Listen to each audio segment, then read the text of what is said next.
Inihayag ng Social Security System o ng SSS ang pagpapatuloy ng taunang pagkumpirma ng mga pensyonado or ACO program o ang taunang pag-uulat sa SSS simula Oktubre 2021 hanggang March 31, 2022 sa iba't ibang mga kahaliling paraan. Nais naming ipaalala sa aming mga pensyonado na mahalagang sumunod sa AKOP upang patuloy silang makatanggap ng kanilang buwanang pensyon. Ipinatupad ng SSS ang AKOP noong 2012 upang matiyak na ang mga tamang tao lamang ang benepisyaryo ang magpapatuloy na masisiyahan sa benepisyo ng SSS. Ang hindi pagsunod sa taunang pag-uulat ay hahantong sa pagsuspende ng kanilang buwanang pensyon. Kung ang mga pensyonado ay hindi sumunod sa AKOP sa schedule na nabanggit ng mas maaga, pansamantalang suspendihin ng SSS ang kanilang buwanang pensyon na magsisimula sa kanilang pensyon sa Mayo 2022.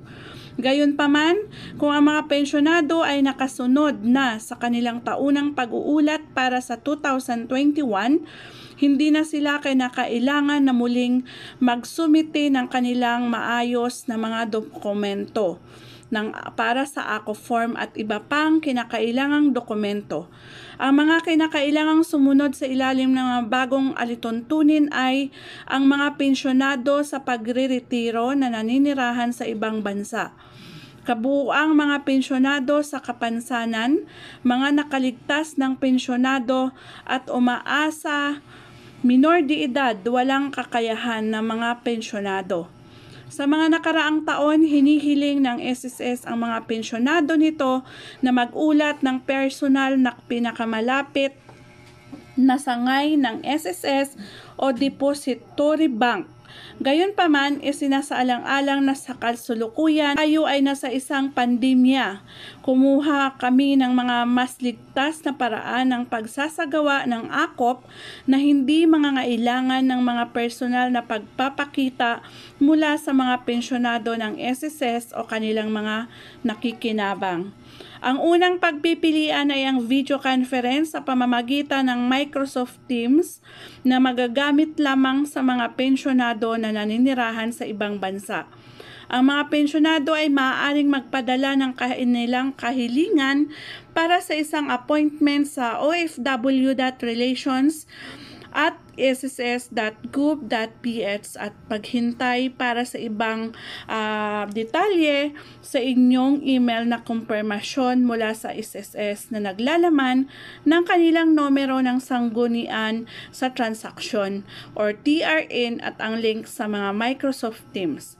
Sa panahon ng naka-schedule na komprensya, sa video dapat silang magpakita ng isang pangunahing ID card o hindi bababa sa dalawang pangalawang ID card.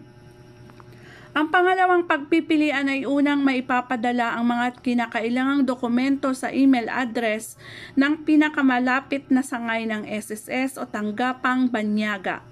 Maaaring suriin ng mga pensyonado ang website ng SSS, www.sss.gov.ph, para sa isang listahan ng mga sangay ng SSS at mga foreign SSS tanggapan na may kani-kanilang mga email address. Nalalapat ang pamamaraang ito sa mga nakaligtas na pensyonado, umaasa ng mga bata at kanilang tagapag-alaga, at mga pensyonado na naninirahan sa Pilipinas.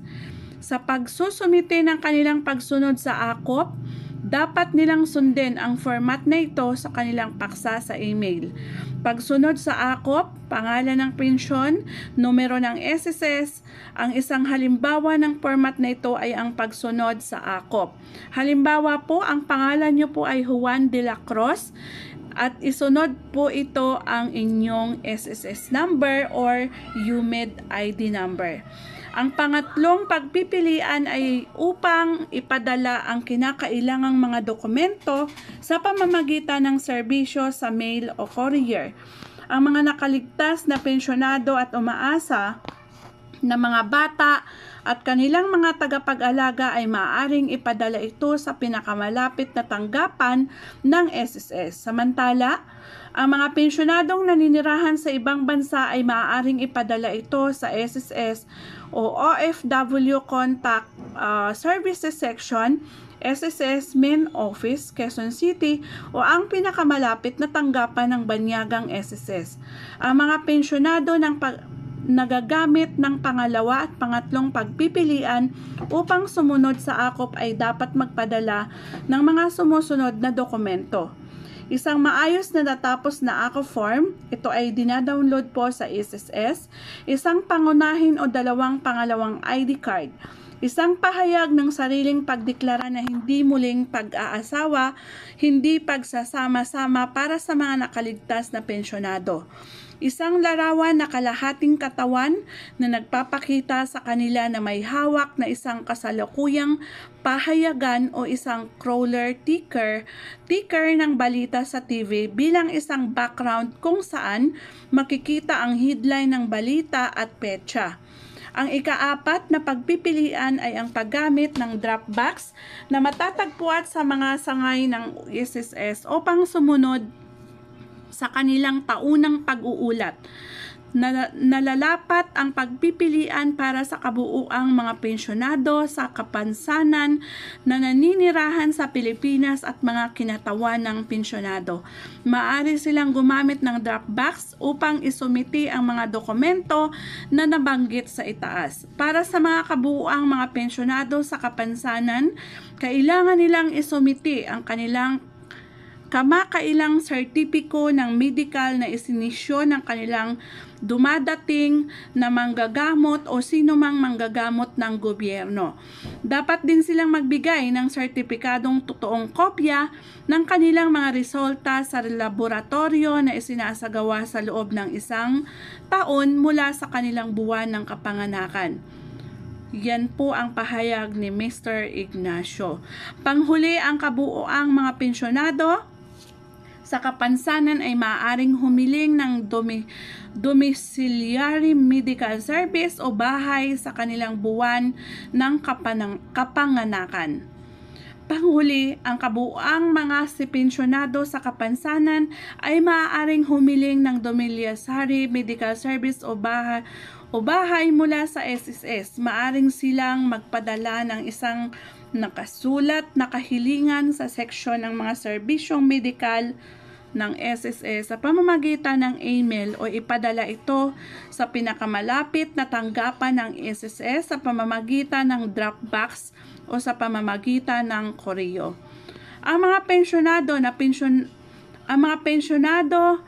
pensyonado na naninirahan sa ibang bansa at kabuuang mga pensyonado sa kapansanan ay kailangang gawin ang taunang pag-uulat sa kanilang buwan ng kapanganakan.